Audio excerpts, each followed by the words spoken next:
નમસ્કાર, TV9 ગુજરાતીમાં આપનું સ્વાગત છે। હું છું આપની સાથે હિરલ મહેતા। મહત્વના સમાચાર અમદાવાદ શહેરમાંથી સામે આવી રહ્યા છે। અમદાવાદ શહેરમાં મેટ્રોની કામગીરી વખતે એક દુર્ઘટના ઘટી હોવાના સમાચાર સામે આવી રહ્યા છે। વટવા વિસ્તારની આ ઘટના કે જ્યાં રોપડ ગામ નજીક વિશાળ ક્રેન તૂટી પડી હતી। રોકડ રેલવે ઓવરબ્રિજ પર બુલેટ ટ્રેનના પિલર ઊભા કરતી વખતે આ દુર્ઘટના ઘટી હતી। સદનસીબે આ દુર્ઘટનામાં કોઈ જાનહાનિ નથી થઈ। 2 લોકોને સામાન્ય ઈજાઓ થઈ છે। ક્રેન પડવાથી રેલવેની હાઈટેન્શન લાઇનને અસર પહોંચી 5 ટ્રેન રદ કરવામાં આવી છે, ત્યારે અનેક ટ્રેનોના સમયમાં પણ ફેરફાર કરવામાં આવ્યા છે। વટવાના રોપડા ગામ પાસે બુલેટ ટ્રેન પ્રોજેક્ટની કામગીરી ચાલી રહી હતી, ત્યારે ગત મોડી રાત્રે પિલર ફિટ કરતી વખતે મોટી દુર્ઘટના સર્જાઈ હતી। વિશાળ ક્રેન એકાએક ધસી પડી હતી। એટલો જોરદાર અવાજ આવ્યો હતો કે આસપાસના લોકો મોટી સંખ્યામાં એકઠા થઈ ગયા હતા। આ ઘટનાની જાણ થતાં જ બુલેટ ટ્રેન પ્રોજેક્ટના અધિકારી સહિત ફાયર બ્રિગેડ અને પોલીસની ટીમ ઘટના સ્થળે પહોંચી હતી। નેશનલ હાઈ સ્પીડ રેલવે ઓથોરિટીના અધિકારીઓને પણ આ મામલે જાણ કરાતા તેઓ ઘટના સ્થળે પહોંચ્યા હતા। ક્રેન ખસેડીને ઝડપથી રેલવે વ્યવહાર શરૂ થાય તે માટે પ્રયાસો હાથ ધરાયા હતા।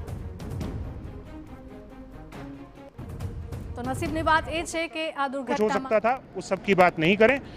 लोगों ने बहुत त्वरित एक्शन लिया है, तुरंत ही यातायात को रोक दिया ताकि कोई दुर्घटना ना हो। और अब जो रास्ते में व्यवधान है उन सबको हटाया जा रहा है और जल्दी ट्रैफिक रिस्टोर कर दिया जाएगा। एक साइड की अप साइड की गाड़ियां चल रही हैं, डाउन साइड की गाड़ियां अभी एहतियातन हमने रोकी हुई हैं। एक बार हम कंफर्म हो जाएं कि कहीं कोई व्यवधान नहीं है, उसके बाद उन गाड़ियों को चलाएंगे। नसीबनी बात ये है कि आ दुर्घटनामां मोटी जानहानि टળી છે। અલબત્ત 2 લોકો ઇજાગ્રસ્ત થવાના સમાચાર છે, જેમને 108 મારફતે સારવાર માટે હોસ્પિટલ ખસેડાયા હતા।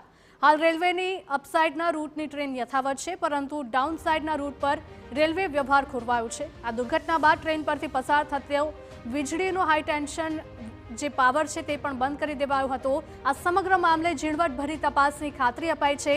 આખરે દુર્ઘટના સર્જાઈ કેવી રીતે તે પણ સવાલ થાય છે અને તેની પાછળ કોણ જવાબદાર છે તે અંગે પણ તપાસ હાથ ધરવામાં આવશે।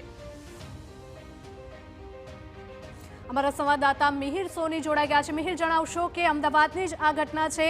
બુલેટ ટ્રેન પ્રોજેક્ટની કામગીરી વખતે એક દુર્ઘટના સર્જાઈ હતી, ક્રેન તૂટી પડી હતી। હિરલ, બુલેટ ટ્રેનના પ્રોજેક્ટમાં અત્યારે ક્રેન હટાવવાની કામગીરી મોડી રાતથી શરૂ કરી દેવામાં આવી હતી। રેલવે વિભાગની હાઈ ટેન્શન લાઇન ઉપર કામગીરી કરી અને ડાઉન લાઇન પૂર્ણ કરવાની દિશા અત્યારે હાલ કામ છે જે ચાલી રહ્યું છે। અને જે ગત મોડી રાત્રે 11 વાગ્યાની આસપાસ વટવાના જે આ રોપડા ગામ પાસે જે બુલેટ ટ્રેનનો પ્રોજેક્ટ દરમિયાન જે પિલર ફિટ કરતા સમયે આ ક્રેન પડી જવાની આ દુર્ઘટના છે તે સર્જાઈ હતી। જો કે ઘટનામાં કોઈ જાનહાનિના સમાચાર હજી સુધી નથી મળ્યા, પરંતુ જે આ દુર્ઘટના સર્જાઈ એમાં ટ્રેન વ્યવહાર છે તેને ખૂબ મોટી અસર પડી છે, કારણ કે 5 જેટલી ટ્રેનો છે તેને રદ કરવી પડી અને ઘણા એવા જે ફેરફાર છે તે કરવા પડ્યા। પરંતુ આ ઘટના સમયે જ બુલેટ ટ્રેન પ્રોજેક્ટના અધિકારી સહિતના ફાયર બ્રિગેડ અને પોલીસની ટીમ છે તે ઘટના સ્થળે પહોંચી હતી, કારણ કે જે ઘટના બનતાની સાથે જ લોકોની સંખ્યા જે મોટી સંખ્યામાં લોકો છે તે એકઠા થઈ ગયા હતા, કારણ કે આ રીતની જે દ્રશ્યો જોવા માટે।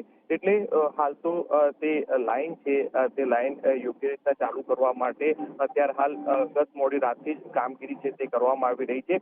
પરંતુ જે આ ટ્રેનો છે કે જે રીશેડ્યુલ કરવી પડી છે, જેમાં ટ્રેન પડી જવાના કારણે હાઈટેન્શન લાઇન જે છે તે તૂટી જતા રેલવે વિભાગ દ્વારા જે વડોદરાથી અને કાંકરિયાથી જે એક્સિડન્ટ રિસ્પોન્સ ટીમ દ્વારા તાત્કાલિક અસરથી આવી અને જે પ્રક્રિયા છે તે શરૂ કરી દેવામાં આવી હતી।